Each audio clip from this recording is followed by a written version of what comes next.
Hoy nos sumergimos en una idea que, la verdad, me ha dejado pensando toda la semana. Es que es muy potente. Mucho. Las fuentes que hemos reunido proponen una conexión directa y, bueno, bastante explosiva entre el tipo de dios o dioses en los que cree una sociedad. Y el tipo de guerras que libra. Exacto. No solo las guerras con ejércitos, sino también nuestras batallas culturales. Efectivamente. La pregunta que vamos a desgranar es si la estructura misma de un panteón, ya sea con un dios o con muchos, moldea la forma en que una sociedad gestiona el desacuerdo. Claro. ¿Por qué las sociedades antiguas parecían, digamos, inmunes a las guerras de religión o a los pánicos morales sobre la sexualidad, mientras que nosotros parecemos atrapados en ellos? Sí. La tesis es que la respuesta no está en la gente, sino en la arquitectura de sus cielos. Arquitectura de los cielos, me gusta. Pues vamos a ello. Empecemos por ese mundo antiguo. Vamos. Las fuentes no hablan de una simple tolerancia, como si se aguantaran unos a otros, sino de algo que llaman pluralismo estructural. Suena a concepto académico, pero lo ilustran con la imagen de la Vía Sacra en Roma, esa calle principal llena de templos a Júpiter, sí, pero también a Isis de Egipto o a Mitra de Persia. ¿Cómo era posible esa convivencia tan natural? Porque el sistema operativo del politeísmo era acumulativo, no exclusivo.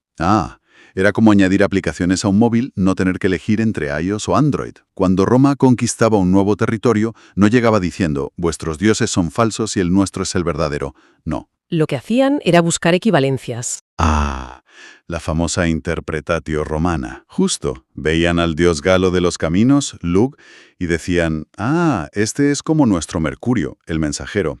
No lo eliminaban, lo integraban, lo sumaban. Claro. Para ellos, lo divino era una realidad inmensa y polifacética, y los distintos dioses eran simplemente diferentes manifestaciones de ese poder. La idea de que solo un dios pudiera ser verdadero les habría parecido extraña. Limitada. O sea que la lealtad al imperio no se medía por lo que creías en tu fuero interno, sino por tus acciones públicas. Precisamente. Ahí está la gran diferencia entre ortopraxis y ortodoxia. Explica eso. La ortopraxis es la acción correcta, mientras que la ortodoxia es la creencia correcta. A Roma le importaba la primera. Espera, vamos a aterrizar esto con una analogía. La ortopraxis sería como el código de circulación. Al Estado le da igual si tú crees que el semáforo en rojo es una señal divina o una simple convención social. Lo único que le importa es que te pares. Es una analogía perfecta. Mientras tú, como ciudadano romano, participaras en los ritos cívicos para asegurar la Pax Deorum... La paz con los dioses. Eso es. Pues mientras hicieras eso, lo que creyeras en privado era asunto tuyo. Podías ir al templo de Júpiter por la mañana y a un mitreo secreto por la noche. Y por eso sus guerras no eran por religión. Claro, como las guerras médicas entre griegos y persas eran por recursos, poder y territorio. Luchar y morir para imponer tu panteón a otro pueblo era un concepto sencillamente incomprensible. ¿Vale? Y aquí es donde la cosa se pone fascinante, porque este pluralismo religioso se filtraba a todo lo demás, especialmente a la moralidad. Absolutamente. Las fuentes argumentan que nuestras batallas culturales sobre sexo, placer e identidad eran imposibles en ese marco. Ese es el núcleo del argumento. Si tienes muchos dioses, tienes muchos modelos de conducta válidos. No hay un único camino, ¿no? No hay un único código moral dictado desde un único trono celestial. Fíjate en el panteón griego. Afrodita no solo validaba el amor romántico, sino también el deseo carnal, el erotismo puro. Y luego estaba Dionisio. Dionisio era el dios del éxtasis, del vino, de la disolución de las normas sociales. Sus seguidoras, las Ménades, abandonaban la ciudad y se entregaban a ritos frenéticos en el bosque, rompiendo con su rol de mujeres sumisas. Y no era solo una cuestión de comportamiento. Afectaba la identidad misma. Pienso en la figura de Hermafrodito. Claro. La unión literal de lo masculino y lo femenino en un solo ser divino deificaban la ambigüedad de género. Exacto. No era visto como una anomalía, sino como otra faceta de lo divino. O piensa en la relación entre Aquiles y Patroclo, en la Ilíada. Se debate su naturaleza exacta, pero es innegable que era una relación de amor profundo entre dos hombres en el centro de su epopeya nacional. No había un problema homosexual como tal. Porque no había un único dios que hubiera legislado en contra, y esto no es exclusivo del mundo grecorromano. Claro, las fuentes ponen un ejemplo potentísimo, el hinduismo. Sí, porque es una tradición politeísta que sigue viva. Kama es el dios del deseo sensual, una figura central y respetada. El Kama Sutra. El Kama Sutra no es un texto marginal, forma parte de una visión del mundo donde el placer, el Kama, es uno de los 4 objetivos legítimos de la vida. Junto a la prosperidad, el deber y la liberación, ¿no? Eso es, los templos de Khajuraho, con sus esculturas explícitamente eróticas, no son una rareza pornográfica, son una expresión de que el sexo y la espiritualidad pueden ser caminos que se cruzan. Entonces la lógica era, si tu deseo te llevaba por el camino del erotismo, estabas bajo la influencia de Afrodita o Kama. Si te sentías atraído por el caos y el éxtasis, era la llamada de Dionisio. No eras un desviado de una norma única. Sino que estaba sintonizando con una fuerza divina diferente. El conflicto moral a gran escala simplemente no tenía dónde agarrarse. Se disolvía. No había base teológica para una guerra cultural. Porque no existía la idea de una cultura moralmente monolítica. Entendido el modelo antiguo, un ecosistema de dioses que creaba un ecosistema moral. Pero claro, todo este sistema de vive y deja venerar se vino abajo. Las fuentes señalan un punto de inflexión muy claro, la Reforma protestante en el siglo XVI. ¿Por qué ahí? ¿Por qué ese momento lo cambia todo? Porque la Reforma, paradójicamente, intensificó el problema central del monoteísmo. ¿Cómo? Aunque la cristiandad se rompió en pedazos, católicos, luteranos, calvinistas, todos compartían una premisa fundamental. Hay un solo Dios, una sola Biblia y, por tanto, una sola verdad.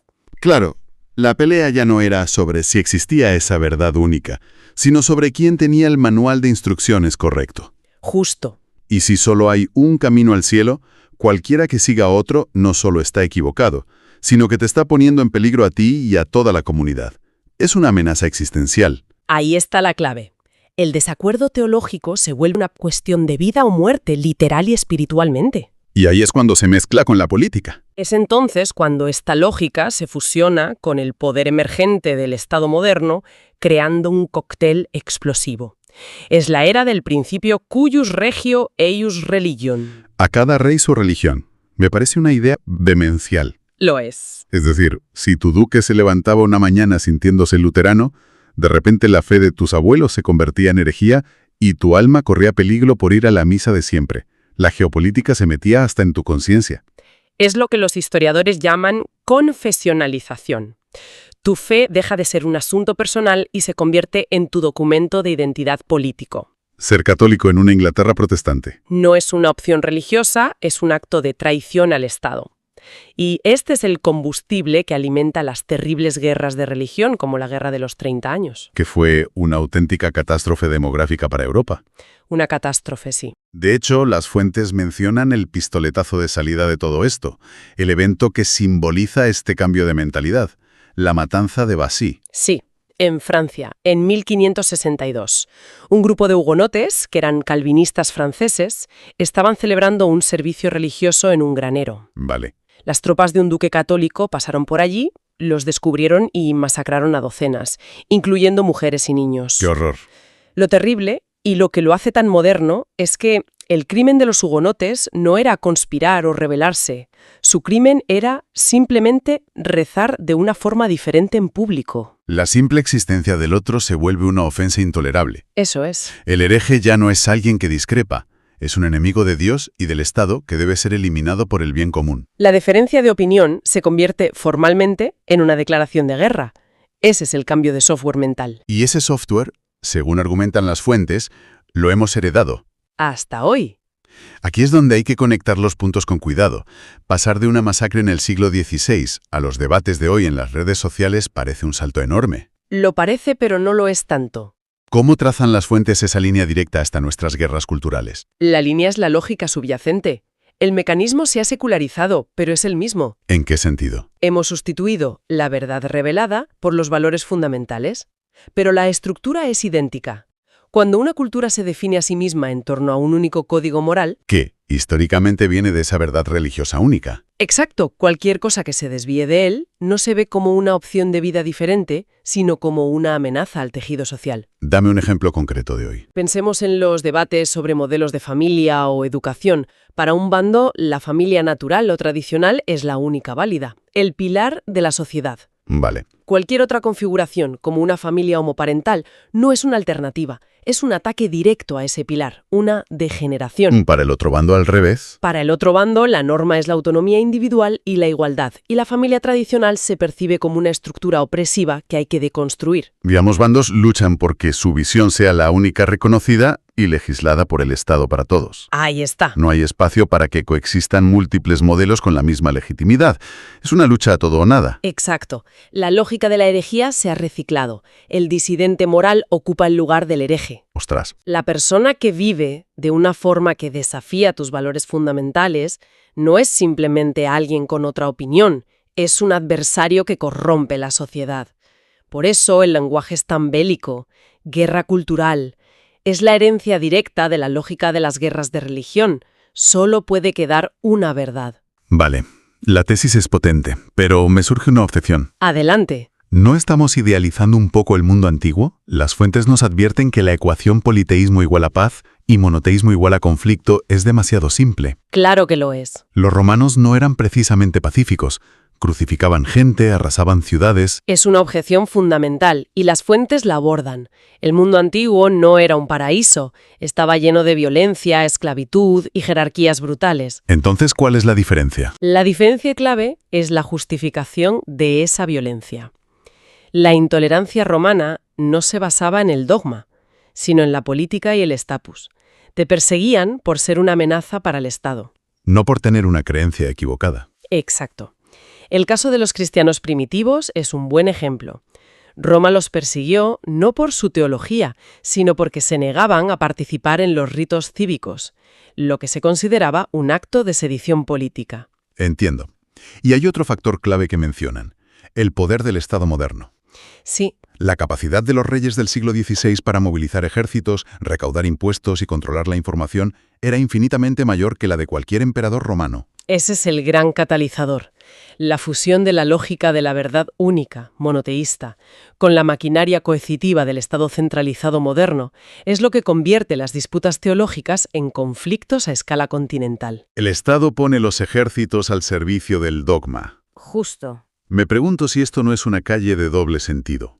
¿La creencia en un solo Dios todopoderoso facilita que surja un rey absolutista o es el rey absolutista el que necesita y promueve la idea de un solo Dios para justificar su poder? Buena pregunta. ¿Qué fue primero, el huevo o la gallina teocrática? Lo fascinante aquí, y es la última capa del análisis, es cómo la teología sirve de modelo para la política. La imagen de un único Dios en el cielo, gobernando el universo con una única ley, es el espejo perfecto para un único rey en la tierra. Exacto. Gobernando la nación con su única ley, legitima el poder absoluto de una forma increíblemente eficaz. Claro. El rey se convierte en el representante de Dios en la tierra. Así que oponerse a él no es solo disidencia política, es blasfemia. Y en un sistema politeísta, ese mecanismo de justificación se bloquea por completo. Se bloquea. Un emperador no puede decir, soy el portavoz de los dioses, porque un senador podría levantarse y preguntar, ¿de cuál de ellos? Porque Júpiter y Juno no dejan de discutir y Marte quiere una cosa mientras que Venus quiere la contraria. Precisamente. La propia diversidad y el conflicto inherente al panteón actúan como un freno simbólico contra la absolutización del poder político a través de la religión. Interesante. No hay una única fuente de legitimidad divina que un gobernante pueda monopolizar para sí mismo. No garantiza gobiernos justos, por supuesto, pero sí que dificulta ese tipo específico de tiranía teocrática. Entonces, recapitulando, lo que las fuentes nos dejan es una idea casi incómoda. Nuestras feroces batallas culturales sobre quién tiene la razón moralmente no son un invento de la era de Internet.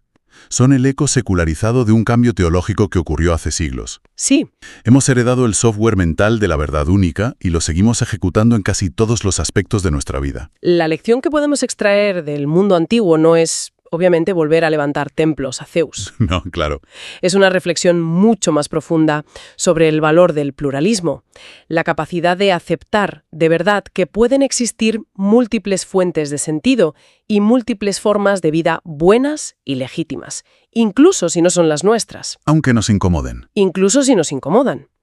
Eso es un antídoto muy potente contra los absolutismos que generan estos conflictos interminables. Es reconocer que quizá el objetivo no es que un bando gane la guerra cultural, sino que dejemos de pensar en términos de guerra. Exacto.